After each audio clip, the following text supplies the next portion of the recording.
পাগলা কুকুরের কামড় আতঙ্ক ছড়ালো বলরামপুর থানার গাদু এবং বাঘাটি গ্রাম এলাকায়।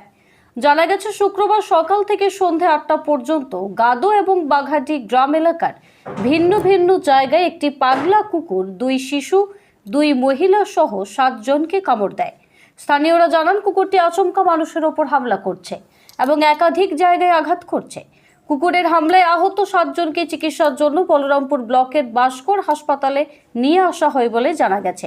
তবে এলাকায় কুকুরটির উপস্থিতির কারণে এলাকাবাসী আতঙ্কে রয়েছেন। তারা দাবি করছেন বড় দপ্তর যাতে কুকুরটিকে ধরে ফেলার ব্যবস্থা করে।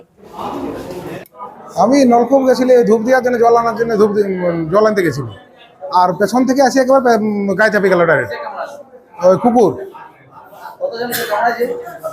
আমি যখন কামড়াই আমাকে তো ওখানে একা কামড়াইলো, তো বাঘাড়ি থেকে কামড়াই আসছে কুকুরটা। হ্যাঁ, মনে হচ্ছে পাগলা কুকুর, পাতলা করে কুকুরটা ছিল, কালো কালো কামড়া করে।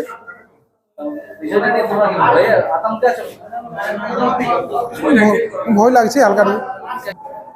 এই আমাদের সামনের একজনকে কুকুর কামড়েছে। আমরা ও জল নিতে গেছিল, মানে ধূপ দেওয়ার জন্য। ওই ব্লকের সামনে একটা বোরিং আছে, সেখানে গেছিল। তো আমরা দেখছি মানে কুকুর মানে আর কি কুকুরটা আর কি ঘেউ ঘেউ করছে। তো আমরা দেখছি তাহলে দেখি কি হয়েছে, কারণ আমরা দুজন দৌড়ে গেছি। তখন দেখছি যে ছেলেটাকে কাটিয়েছে বারিক কুমার, সে পড়ে আছে এবং পড়ে থাকার মধ্যে কুকুরটাকেও সাইড করে দিয়েছে। তো আমরা কুকুরটাকে সামলাবো না পেশেন্টটাকে উঠাবো, তখন দেখছি মানে কুকুরটা পালিয়ে চলে গেল।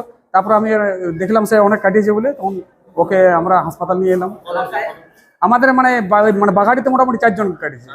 হ্যাঁ, বাঘাড়ি 4 জনকে কাটিয়েছে, আর গাদোতে মোটামুটি 2 জনকে কাটিয়েছে ওই শ্যাম কুকুর।